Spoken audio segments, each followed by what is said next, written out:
नमस्कार दोस्तों, मेरे YouTube चैनल पर आपका स्वागत है।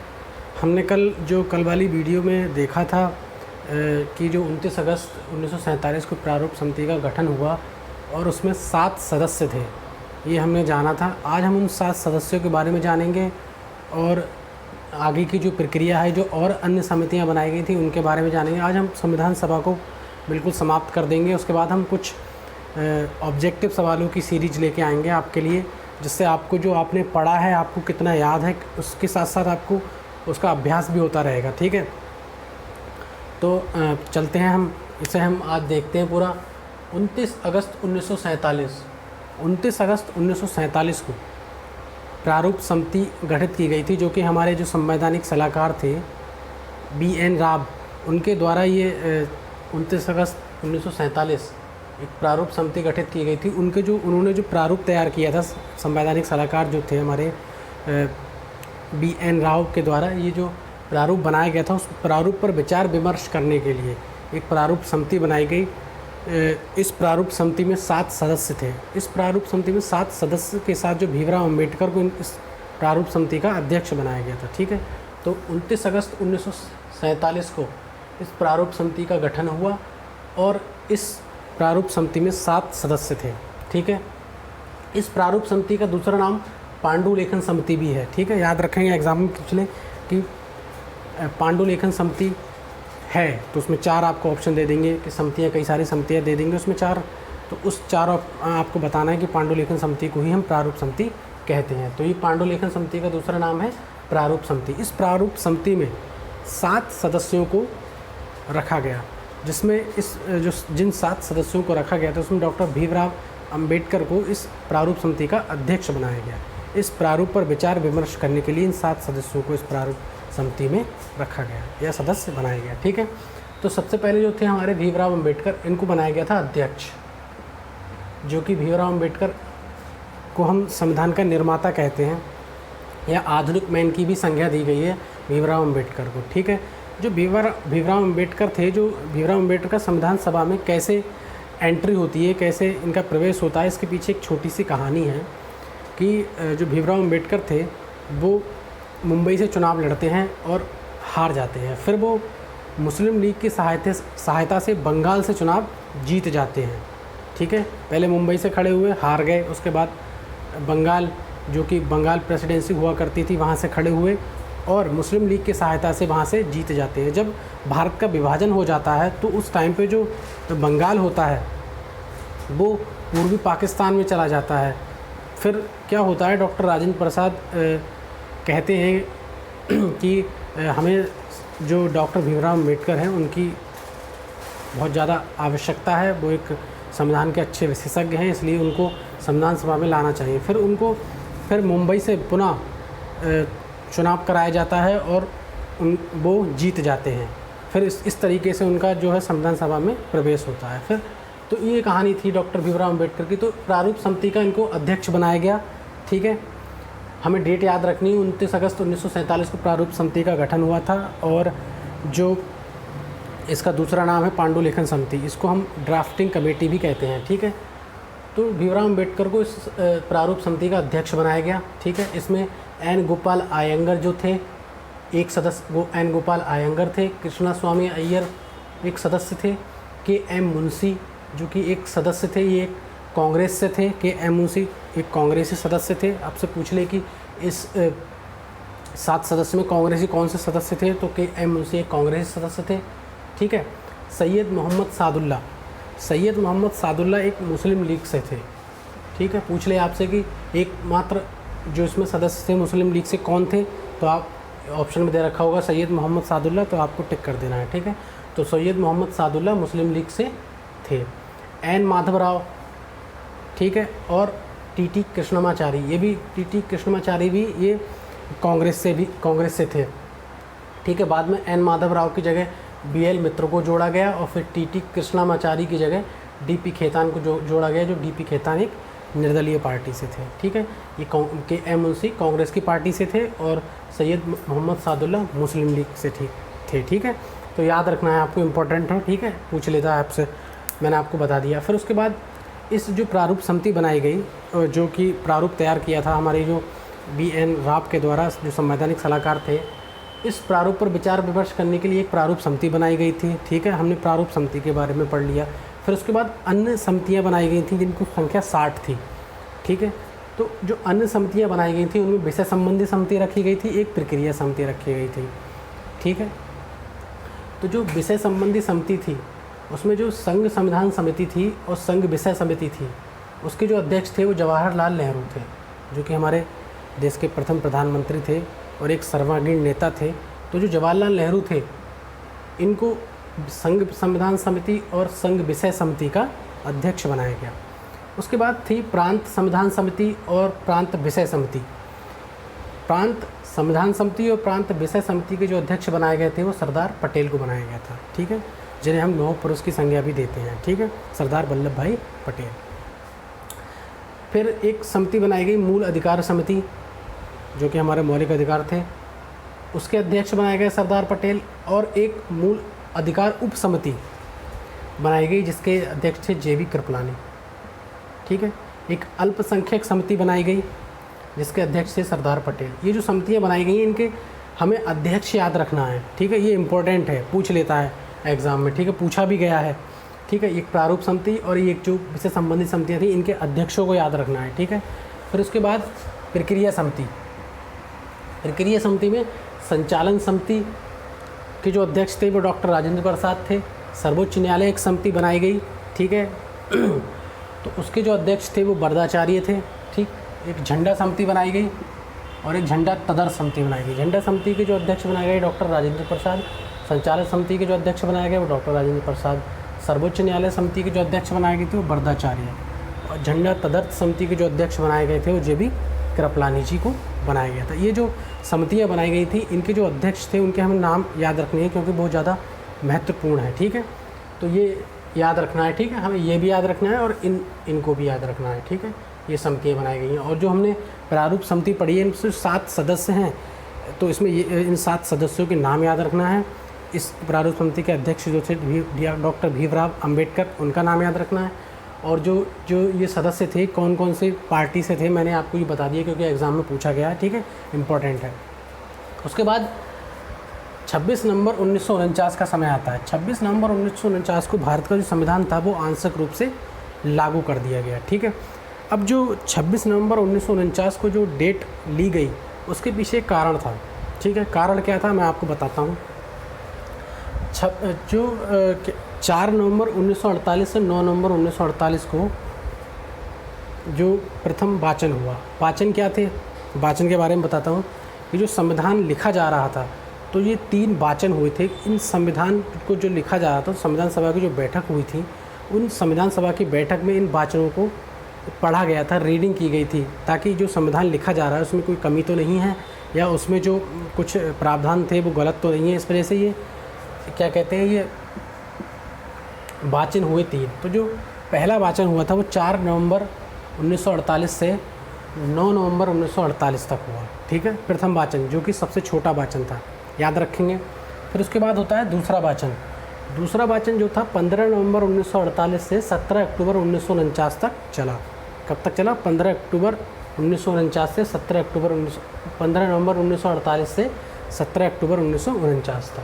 ठीक है, याद रखेंगे। ये 4 नवंबर 1948 से 9 नवंबर 1948 तक पहला वाचन, दूसरा वाचन। अब आता है तीसरा वाचन। तीसरा वाचन जो था 14 नवंबर 1949 से 26 नवंबर 1949 तक ये तीसरा वाचन हुआ। फिर जो ये 26 नवंबर 1949 को जो तीसरा वाचन समाप्त हुआ, तो इसी दिन संविधान को, जो हमारा संविधान था उसको आंशिक रूप से लागू किया गया।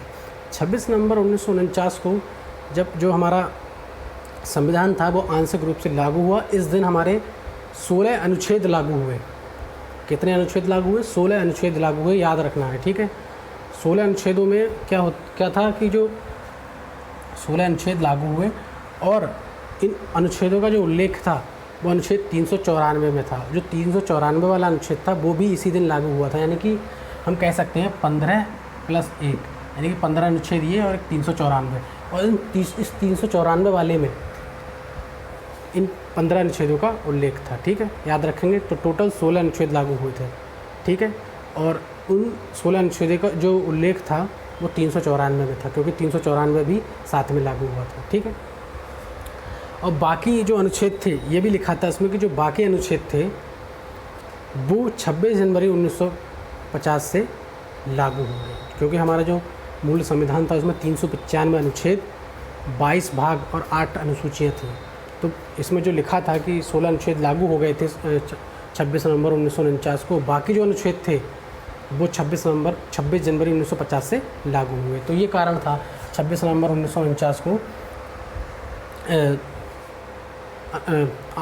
संविधान आंशिक रूप से लागू करने का। ठीक है, इतना हो गया। अब क्या होता है, 24 जनवरी 1950 का समय आता है। 24 जनवरी 1950 को संविधान सभा की अंतिम बैठक होती है। ठीक है, 24 जनवरी 1950 को संविधान सभा की अंतिम बैठक होती है, और इस अंतिम बैठक में जो हमारे जवाहरलाल नेहरू थे, ठीक है, जवाहरलाल नेहरू को प्रधानमंत्री बनाया गया और डॉक्टर राजेंद्र प्रसाद को राष्ट्रपति बनाया गया। ठीक है, तो याद रखेंगे जवाहरलाल नेहरू को 24 जनवरी को प्रधानमंत्री बनाया गया और डॉक्टर राजेंद्र प्रसाद को राष्ट्रपति बनाया गया। ठीक है, उसके बाद क्या होता है, इस जो ये संविधान की जो अंतिम बैठक हुई थी, इस दिन संविधान में 284 लोगों ने संविधान पर हस्ताक्षर किए। ठीक है, संविधान पर कितने लोगों ने हस्ताक्षर किए? 284 लोगों ने। जो सबसे पहले हस्ताक्षर किए थे वो पंडित जवाहरलाल नेहरू ने किए थे, और जो अंतिम हस्ताक्षर किए थे वो डॉक्टर राजेंद्र प्रसाद ने किए थे। ठीक है, याद रखेंगे कितने लोगों ने? 284 लोगों ने संविधान सभा की जो अंतिम बैठक हुई थी 24 जनवरी 1950 को, 284 लोगों ने संविधान पर हस्ताक्षर किए। जवाहरलाल नेहरू जो कि थे प्रधानमंत्री बनाए गए थे 24 जनवरी 1950 को, वो संविधान पर हस्ताक्षर करने वाले पहले व्यक्ति थे, और डॉक्टर राजेंद्र प्रसाद संविधान पर हस्ताक्षर करने वाले अंतिम व्यक्ति थे। ठीक है, अब 24 जनवरी 1950 को संविधान सभा की अंतिम बैठक हो गई। उसके बाद एक चीज़ और है, 24 जनवरी 1950 को ही हमारे राष्ट्रगान और राष्ट्रगीत को अपनाया गया था, ये याद रखना है। ठीक है, जवाहरलाल नेहरू को प्रधानमंत्री बनाया गया था, डॉक्टर राजेंद्र प्रसाद को राष्ट्रपति बनाया गया था, और 284 लोगों ने संविधान पर हस्ताक्षर किए थे 24 जनवरी 1950 को। इसी दिन राष्ट्रगान और राष्ट्रगीत को अपनाया गया था। ठीक है, फिर 24 जनवरी 1950 के बाद क्या होता है, 26 जनवरी 1950 से हमारा संविधान पूर्ण रूप से लागू हो जाता है। 26 जनवरी 1950 से हमारा संविधान पूर्ण रूप से लागू कर दिया गया। ठीक है, तो ये जो 26 जनवरी 1950 की जो डेट रखी गई, वो इसके पीछे भी एक कारण था। इसके पीछे एक कारण ये था कि जो लखनऊ में अधिवेशन हुआ था 1929 में, जो कांग्रेस के अधिवेशन हुआ करते थे, जब भारतीय राष्ट्रीय कांग्रेस की स्थापना हुई थी, जो 1929 में जो अधिवेशन हुआ था, उस अधिवेशन में ये कहा गया था कि हम स्वतंत्रता दिवस को 26 जनवरी 1930 को मनाएंगे। तो 26 जनवरी 1930 को पहला स्वतंत्रता दिवस मनाया गया था।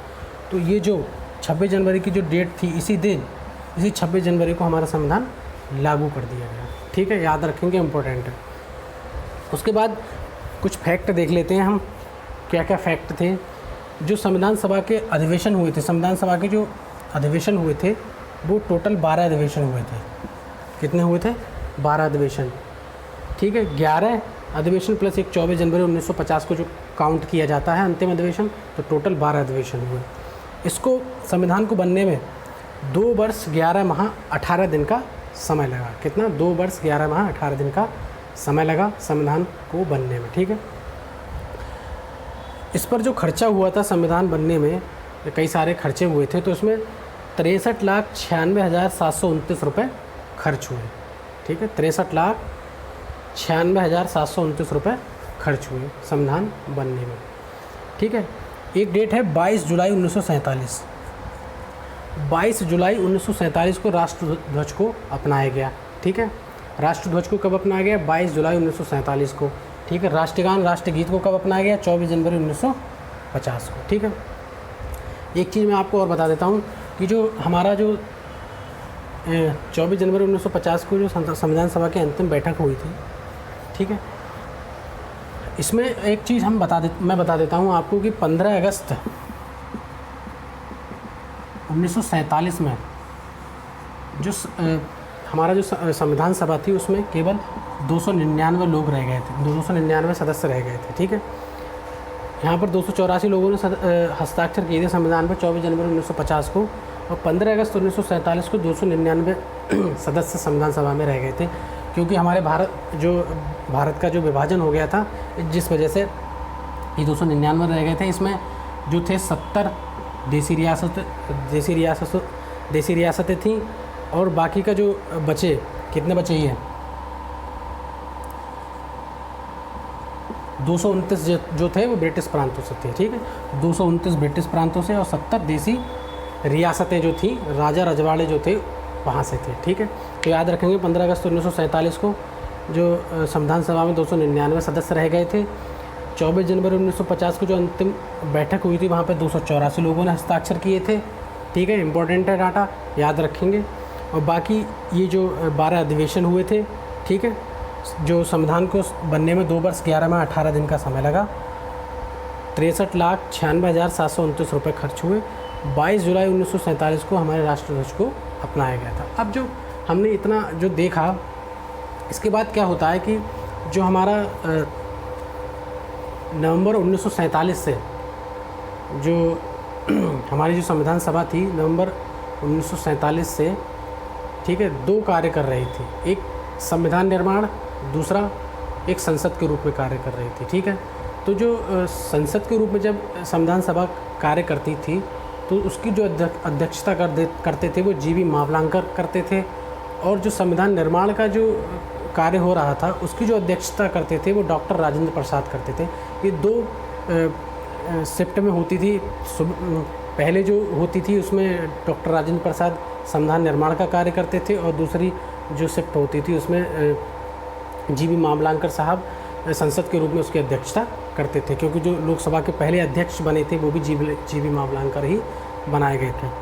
उसके बाद जो हमारे संविधान में संशोधन हुआ था 1951 में, क्योंकि जो संविधान में संशोधन होता है वो संसद करती है, ठीक है, लोकसभा और राज्यसभा, ठीक है। तो जो संविधान में प्रथम संशोधन हुआ था, क्योंकि 1951 में हुआ था प्रथम संविधान संशोधन, तो जो 1951 में प्रथम संविधान संशोधन हुआ था उसको संविधान सभा ने ही उसमें संविधान संशोधन किया था, ठीक है, क्योंकि हमारी लोकसभा तो जो चुनाव हुए थे 1951-52 में हुए थे, तो लोकसभा का 17 अप्रैल 1952 में लोकसभा का गठन हुआ था।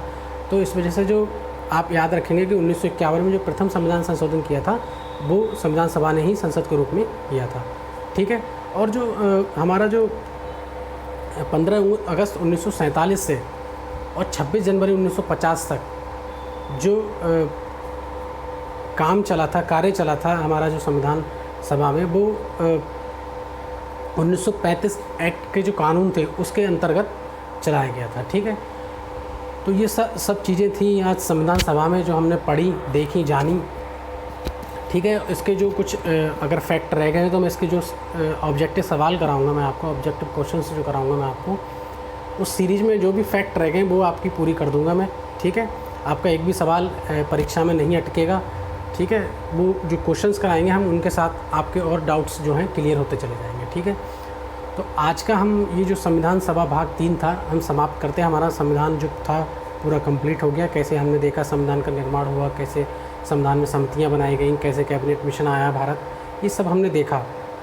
इसके बाद जो हमारी अगली वीडियो होगी वो उसमें हम सारे सवालों को देखेंगे, किस तरीके से ऑब्जेक्टिव सवाल आते हैं, सारे सवालों को, परीक्षा में आए हुए सवालों को देखेंगे। और कुछ किताबों के बारे में मैं आपको बताऊंगा कि आपको कौन सी किताबें खरीदनी है, किन किताबों से आपको जो ऑब्जेक्टिव हैं वो लगाने हैं, क्योंकि मार्केट में बहुत सारी किताबें हैं और सब किताबों को ख़रीद पाना संभव नहीं होता है। किसी के पास पैसे होते हैं, नहीं होते हैं, इस वजह से नहीं खरीद पाते। मैं कुछ आपको किताबें बता दूंगा जो आप मार्केट से ख़रीद सकते हैं, आपको सस्ते भी पड़ेंगे, ठीक है। चाहे आप कहीं से भी पढ़ें, चाहे मेरी वीडियो से पढ़ें, चाहे किसी और ऑफलाइन या ऑनलाइन कोचिंग पढ़ रहे हैं, आप कहीं से भी पढ़ें, तो आपको एक समझ विकसित होनी चाहिए, आपको कॉन्सेप्ट आना चाहिए। आपको कॉन्सेप्ट आ जाएगा तो आप कभी भूलेंगे नहीं, ठीक है।